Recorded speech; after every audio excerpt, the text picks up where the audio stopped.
going to be in Luke chapter 8, verses 40 through 56. And it's kind of a familiar story to most of us, but as we get started, I'd like to ask you something of a rhetorical question, and that is, who likes getting a good deal? And the answer is right. We all like getting a good deal. Everybody likes a BOGO, a buy one, get one free, or a 2-for-1 deal. And today in the scriptures, that's what we're going to get. We're going to get a 2-for-1. Because this story that we're reading today has two miracles that Jesus performs, but they're the only time in the gospel where the two miracles are sort of interwoven. The stories are interwoven together.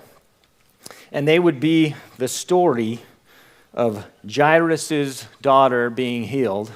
And if I switch back and forth calling him Jairus and Jairus, which isn't even the correct pronunciation, just please forgive me.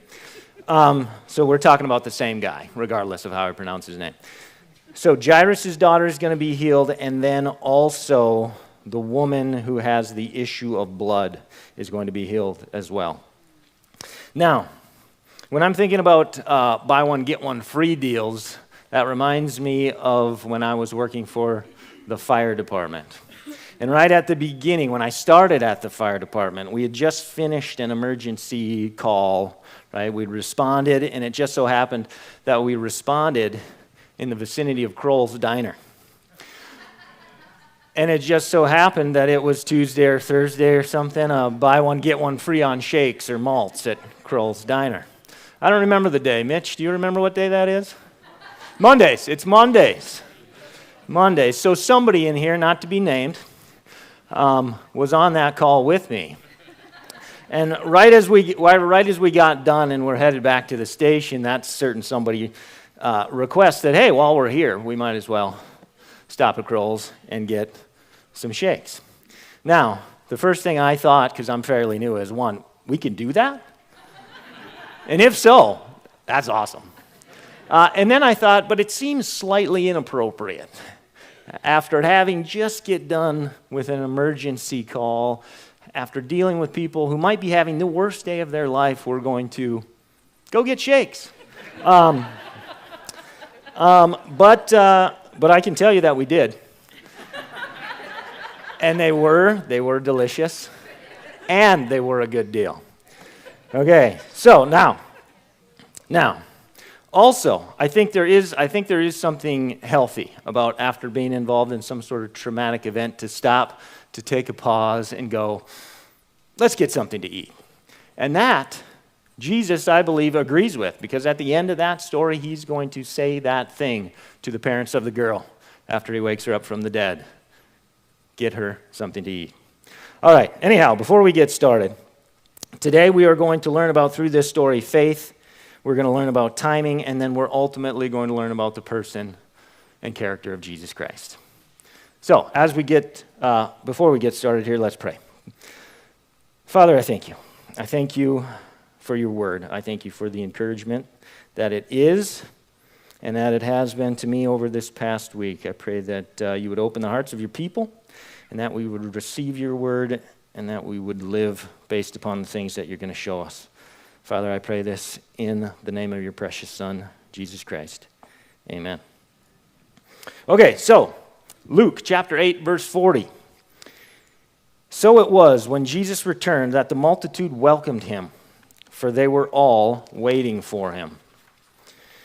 And so, in verse 40, we see the reception that Jesus receives. Now, Luke is recording this immediately after Jesus had just sailed with his disciples to the eastern side of the Sea of Galilee. There he has the encounter with the demoniac. He casts the demons out of the man. They go into the herd of pigs. The pigs go into the Sea of Galilee and are destroyed. There's a great multitude that gathers as a result of this. They're fearful of Jesus, and they ask him to leave. So Jesus obliges. He gets in the boat with his disciple. They sail back to the western side, the northwestern side of the Sea of Galilee, probably in the Capernaum area. And there he is met with another multitude. But this multitude feels much differently about Jesus, as we see here. They are waiting for him. They are expectantly looking for Jesus. He's back now in his northern headquarters, so to speak, and his popularity is reaching an all-time high.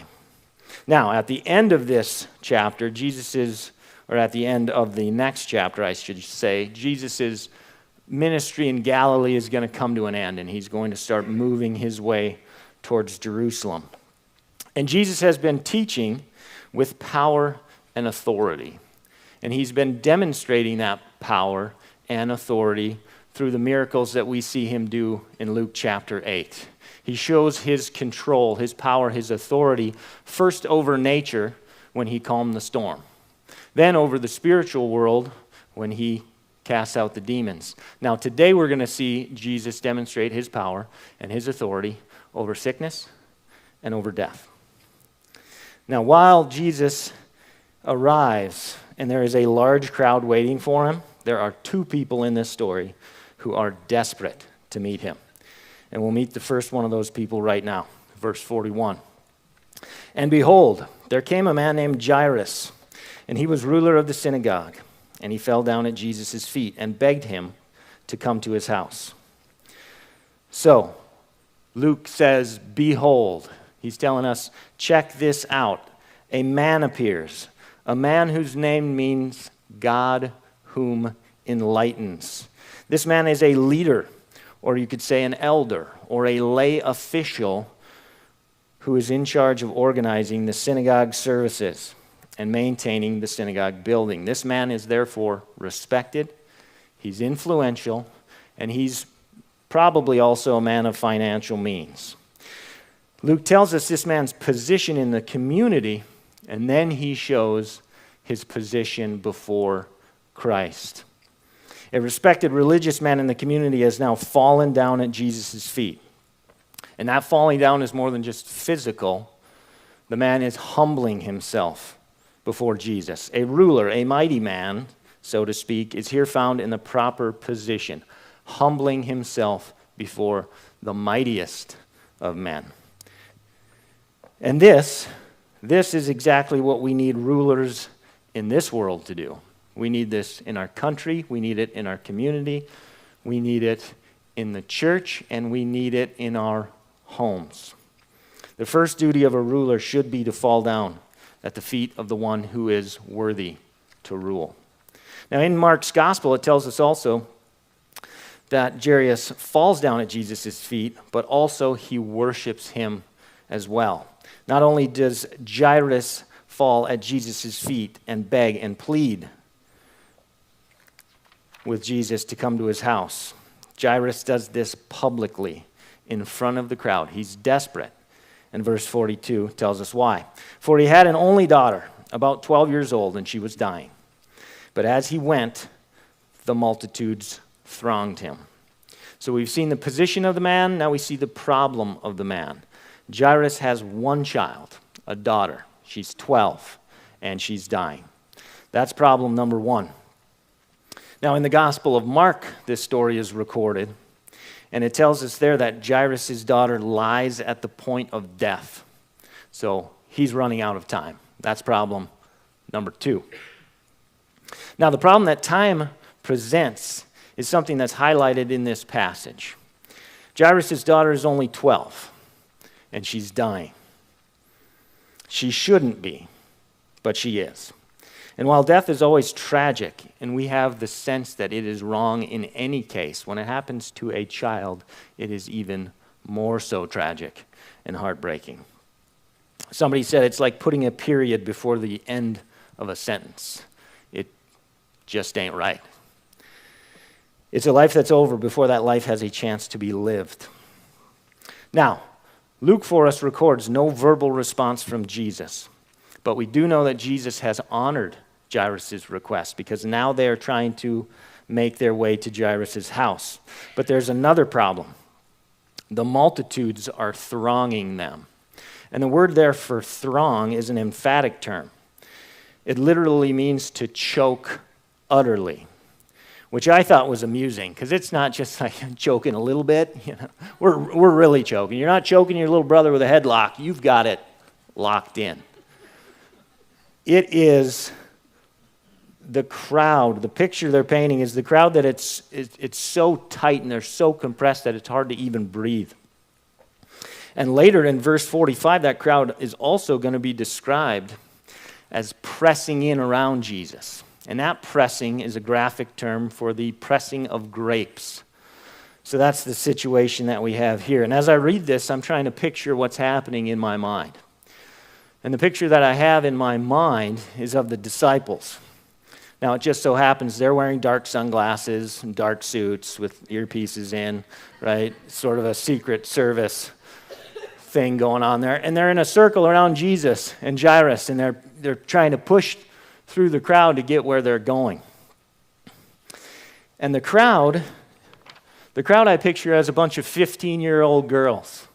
And they've got Bieber fever or something like that, right? And so they're desperate, trying to get to Jesus. I don't even, is he a thing anymore? I don't even know. No? Okay. And I don't know if you've ever been in that situation or a situation similar to that, not with Bieber fever, of course, but if you've ever been in a crowd where you're that packed together, probably back in your heathen days at a concert, right down on the floor at the concert, and everybody is shoulder to shoulder. And it's kind of an unsettling feeling when you stop and you think about it.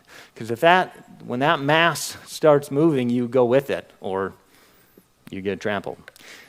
So, and the last time I was in a situation like that was, I believe it was the first year that they had the grandstand at the state fair. And Brooks and Dunn were there. And there was so many people down on the floor that I saw neither Brooks nor Dunn. And everybody felt like they had to walk right past me to get where they were going. Which explains why I haven't been back since. Anyway, so this is the experience of Jairus and Jesus as they're trying to make his way to his daughter. Jairus is running out of time. And Jesus is trying to get there to help, but they're stuck in traffic. And there's another speed bump that's ahead. That's verse 43. Now a woman having a flow of blood for 12 years, who had spent all of her livelihood on physicians and could not be healed by any. So now enters our second character, this unnamed woman. And she has a problem, and she needs a healer. And the problem is that she has had a flow of blood for the last 12 years. Now that is probably some sort of uterine hemorrhage, some sort of menstrual issue that this woman has been having. And for her, the pain went beyond the physical, because this had social and religious ramifications. In Jewish law, Leviticus 15 stated that anyone with a bodily discharge was considered ceremonially unclean. And they would continue to be ceremonially unclean until after that discharge stopped. Which means that this woman, for the last 12 years, anybody that she touched was also considered unclean. Now, as a side note, I would just like to mention that the Bible here is about 100, if not 1,000 years ahead of science in dealing with unseen uncleanness, right? God is trying to protect his people from the spread of germs, disease, bacteria, before these people even understand that these things exist. So the Old Testament laws were good and helpful to the Jewish people. It just so happened that this woman's on the wrong side of things.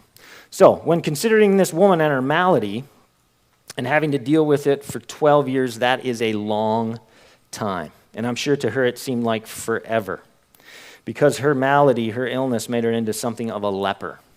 Not quite to that extent, but a lesser leper of sorts.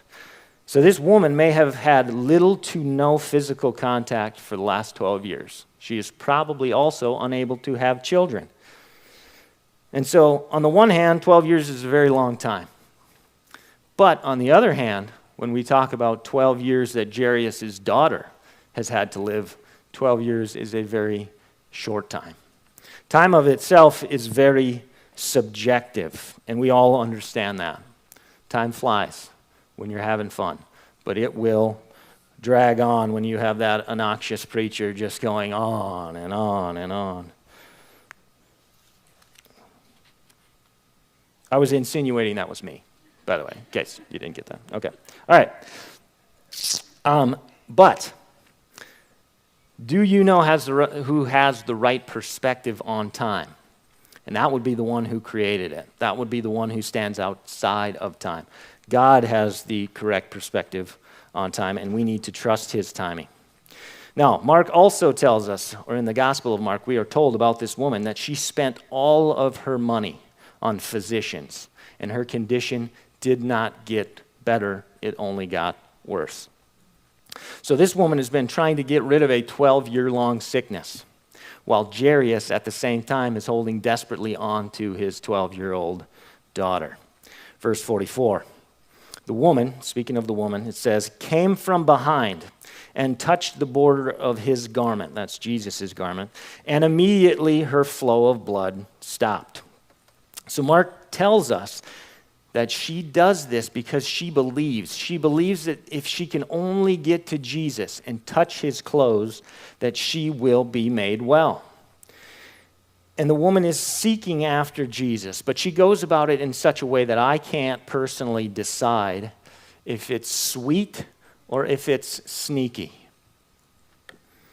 Why does she stop at only trying to get to Jesus' clothes? Is she being respectful, or is she being superstitious? There was a popular belief at the time that a healer, a teacher, a religious person had power in their clothing. And the word that's used here for the hem or the edge of Jesus' garment can refer to the tassels that Jews were told to put on their garments in Numbers 15:38. And they were to do this as a reminder of God's commandments. So this woman who is unclean is reaching out to touch the part of Jesus' clothing that represents his religious purity. She's being, and I don't know, is she being considerate? Is she trying to avoid making Jesus ritually unclean by only touching his clothing? Is she seeking to be modest and appropriate? Or is she just too embarrassed to seek Jesus in a more public fashion? But we can be sure of two things. And that is there's a precedence for people being healed the way that she's trying to be healed. In Mark 6:56 it says, wherever he went, speaking of Jesus, into villages, cities, or the country, they laid the sick in the marketplaces and begged him that they might just touch the hem of his garment. And as many as touched him were made well. And the second thing we know is that Jesus honored her faith. And we know that because he healed her. Jesus did in 1 second what the doctors and all of her money couldn't do in 12 years. The woman is healed, she knows it, and Jesus does too. Verse 45. And Jesus said, who touched me? When all denied it, Peter and those with him said, Master, the multitudes throng and press you, and you say, who touched me? But Jesus said, somebody touched me, for I received power going out from me. Jesus asks a question here. And he does, I think, not because he doesn't know the answer, but because he is trying to draw out the woman. Jesus asks, who touched me? And everybody's like, wasn't me. Peter, in classic Peter fashion, says, what kind of a question is that? Everybody is touching you. It would be easier to ask who's not touching you. Like people and me at the Brooks and Dunn concert. Jesus explains that he's not just talking about a casual touch. Jesus explains this by saying that there is power, strength, and ability that has come out from him. And notice that the power here says it doesn't pass through Jesus, but it comes from Jesus. And Jesus is not going to allow this woman to remain anonymous. So the way that I see this playing out in my mind, Jesus stops. He asks the question, who touched Who touched me? Everybody else, instinctually backs up and goes, it wasn't me. And Jesus does this to stop the movement of the crowd, and it also creates a little space. And he does that for what's going to happen next. Verse 47. Now when the woman saw that she was not hidden, she came trembling, and falling down before him, she declared to him in the presence of all the people the reason she had touched him, and how she was healed immediately. I think at this point, personally, that Jesus' eyes have landed on the woman. And she knows that Jesus isn't going to allow her to steal a healing and get away with it. Nobody steals a healing from Jesus and gets away with it. I'm just joking. But Jesus does this for her benefit as well as everybody else's benefit and for our benefit. So the woman comes forward, trembling, fearful, and she falls down before Jesus. And so we see her now in the same posture that Jairus had before Jesus. It is also the same posture that the demoniac earlier in this chapter had before Jesus. It is also the same posture that the sinful woman at Simon the Pharisee's house also had before Jesus at the end of the last chapter. And then she tells Jesus, this woman tells Jesus and everybody else what she did and why she did it and what happened as a result. And as with the demoniac from the previous, earlier in the chapter, I should say, as with the demoniac, Jesus wanted her public testimony. And then he says this, verse 48, and he said to her, "Daughter, be of good cheer. Your faith has made you well. Go in peace." So after the woman reluctantly comes forward and gives her testimony, Jesus reassures and affirms the woman's faith. Jesus is making sure that she knows that this healing is not a result of his clothing, but it is a result of this woman's faith in him. He's setting his seal upon the cure, and he's also assuring her that the healing is complete and permanent because he has authorized it. Now, a question to ask here, and it's something that Pastor Bill talked about last week. The question is, what is faith? And a simple definition is simply trust, or better yet, reliance. And how did the woman demonstrate her trust and reliance in Jesus and his ability to heal her? She came pushing through the crowd, through the obstacles, and she reached out for him, trusting that he could help her. Next question. Did her faith make her well? And my answer is, well, it depends on what you mean by did her faith make her well. Her faith was necessary for her to be well.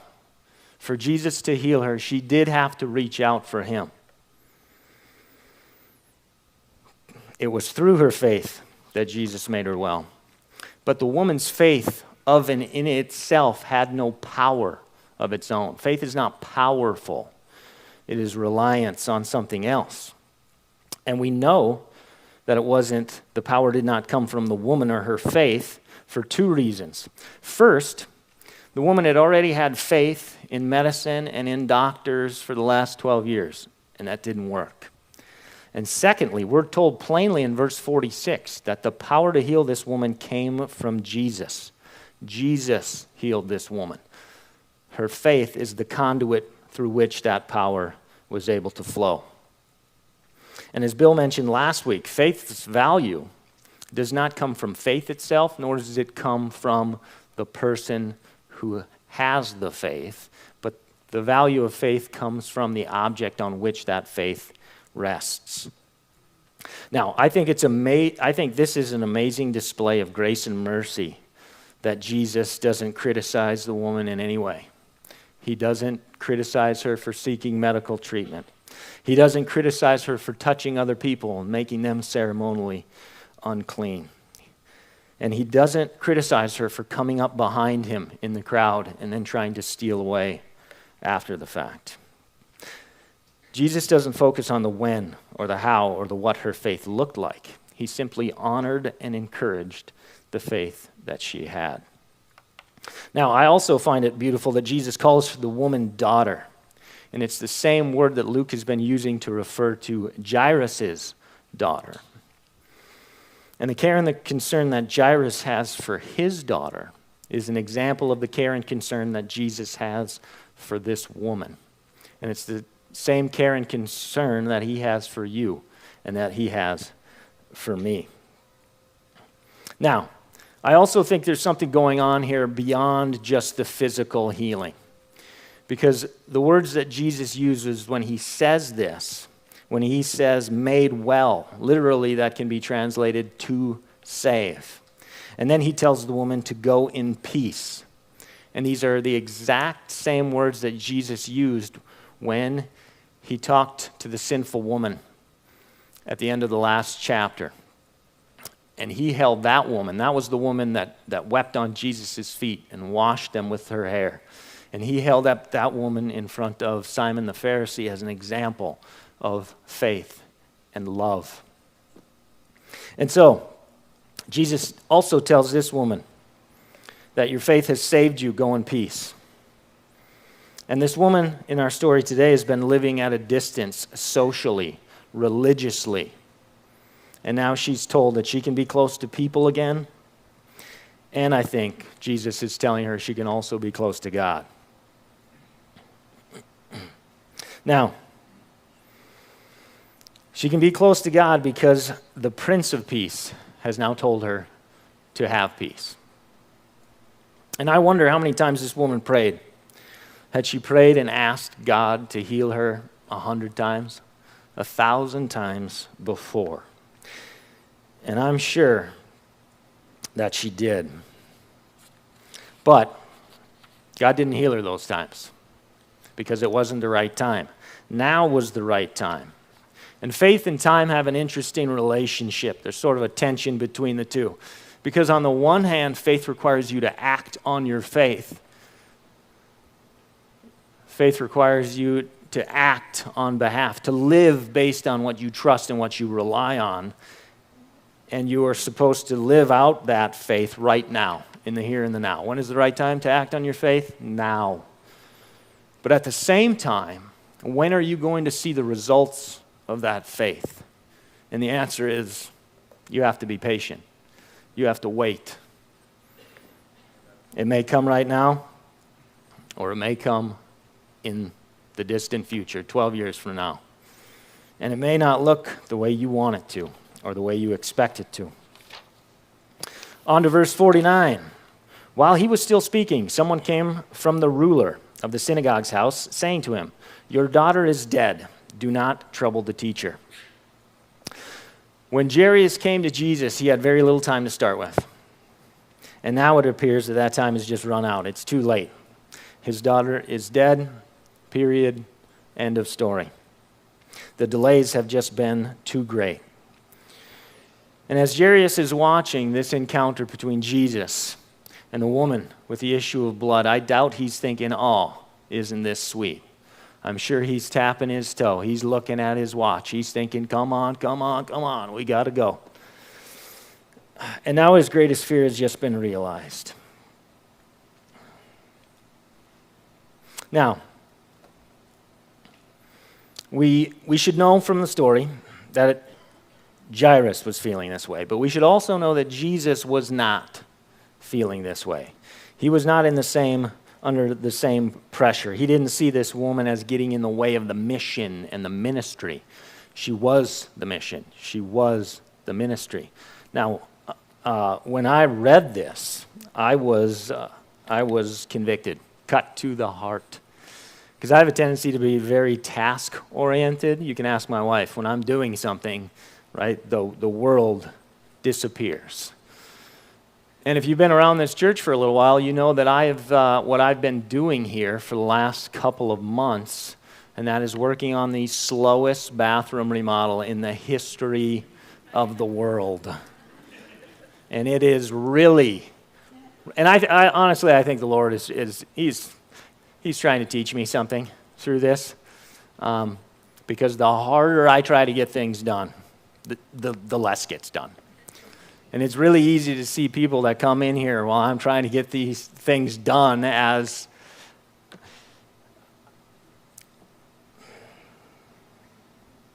a slowdown. I was going to say waste of time, but that was too harsh, way too harsh. So not a waste of time, not a waste of time. But an inconvenience, that's what I'm looking for, inconvenience, okay? Now,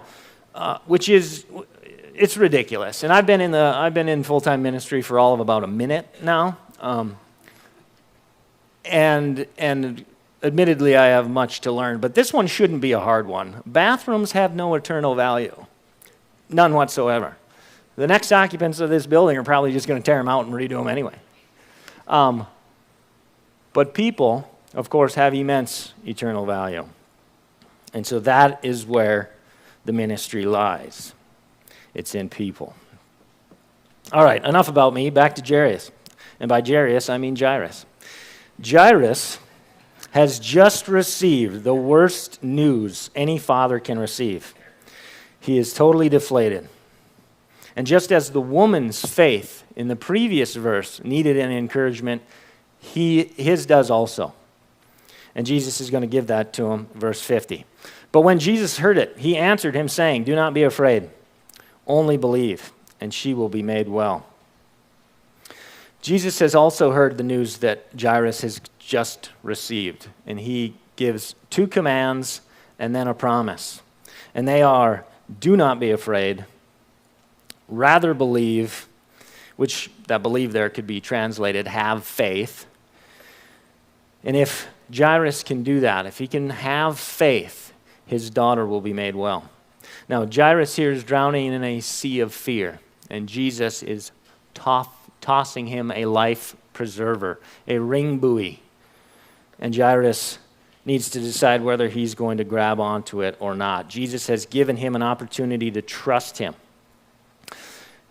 Now, it's possible, and it is 100% certain, that Jairus at this point is having a conflict. He is feeling fear, but he also, at the same time, wants to follow his faith. And so while it is perfectly acceptable and normal to experience both of these things at the same time, Jairus can only follow one of those things. He can only act based on one. He's either going to believe that Jesus can make his daughter well again, or he's not. And just as the woman earlier in the story showed faith to fight through the crowd, to reach out for Jesus, and just as Jairus showed faith already, coming to Jesus, throwing himself down at his feet, Jairus needs to continue to act on that faith. Jairus doesn't need to do anything big or grand. He simply just needs to keep walking with Jesus, to finish what he started, to bring Jesus to his home and to his daughter. And again, Christ here shows himself to be understanding and compassionate.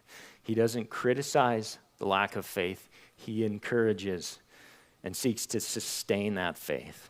And what sustains Jairus' faith is the Word of God. It's Jesus' Word, and that is also what sustains our faith. And we should trust and rely on the Word of God more than what we hear from our family and friends. Obviously, more than what we see on the news. We need to trust it more than the things that we see with our eyes. We need to trust it, we need to walk, we need to rely on it. And Jairus is going to do that. Because verse 51, they show up at his house. Verse 51, when he came into the house, he permitted no one except Peter, James, and John, and the father and the mother of the girl. 3 disciples are there. And I believe those 3 disciples are there to provide a legal witness to what is going to happen. Deuteronomy 15:19 says, by the mouth of 2 or 3 witnesses, the matter shall be established. So Jesus takes 3 witnesses. Now, why doesn't he take all 12? Well, I think it's for the sake of practicality. The girl is lying dead in probably what is a small room. Also, I think it would be kind of startling if you were going to be awakened from the dead and there are 13 strange men crowded in your room looking over the top of you. That'd freak you right out. So, I think that's also part of the reason. Now, verse 52 and 53. Now all wept and mourned for her. But he said, "Do not weep. She is not dead, but sleeping."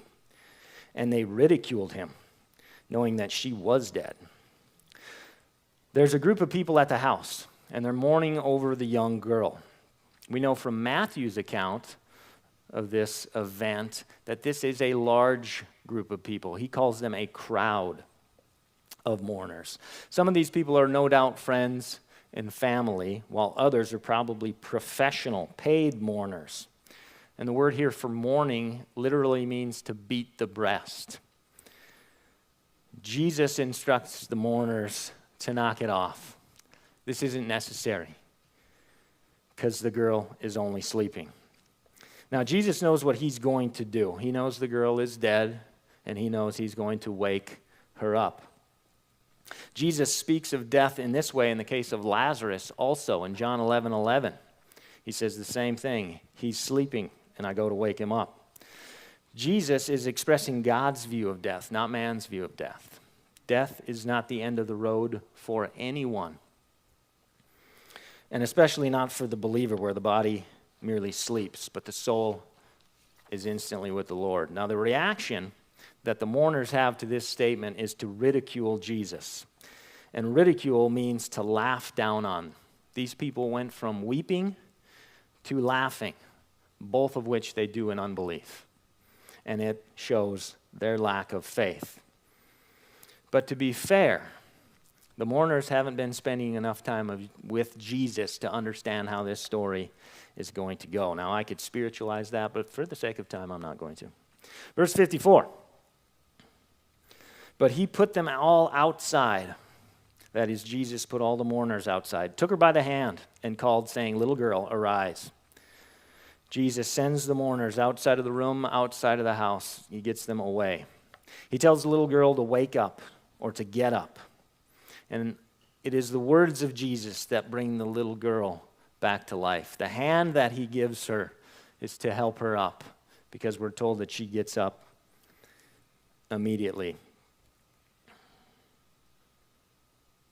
And I believe that Jesus also touches the girl's hand to show that he can't be made unclean by touching a dead body, which should have made him unclean. Verse 55, then her spirit returned and she arose, and he commanded that she be given something to eat. And her parents were astonished, but he charged them to tell no one what had happened. So the little girl is called by Jesus. Spirit returns. She immediately gets up, like she's getting up from a nap. And Jesus tells her parents to get her something to eat, which I think is sort of an odd thing to say, right after you raise somebody from the dead. The girl, however, has had a tough day. She's been sick and then died and then raised back to life. And she wasn't raised back to life for her benefit. That was for the benefit of her parents. So I think personally that she's due a snack at this point. But the command to feed the girl displays Jesus' compassion for her. And it also assures everyone of her complete bodily resurrection and the restoration to her good health. And the need to eat explains that she isn't immortal and she's not a ghost or a vision. Jesus does something like this when he appears to his disciple after the resurrection. He eats in front of them to prove that he is flesh and blood, not a vision, not a ghost. And the reaction of the parents, their reaction is completely understandable, which is amazement. They are beside themselves. And then Jesus tells them something that I really don't understand. He tells them, do not tell anyone. And I'm like, how are you going to keep that a secret? The crowd of mourners is bound to notice that she's alive now. And we can tell, and we know from Matthew's account of this, that it isn't kept a secret, because Matthew records at the end of this event, it says, and the report of this went out into all the land. So the news does get out, as of course it would. So why the call to secrecy? Why the call to secrecy after Jesus seems to have just wanted public testimony from the woman he healed. Now, in this case, he's saying, keep it to yourself. And from what I've read, this is the best option.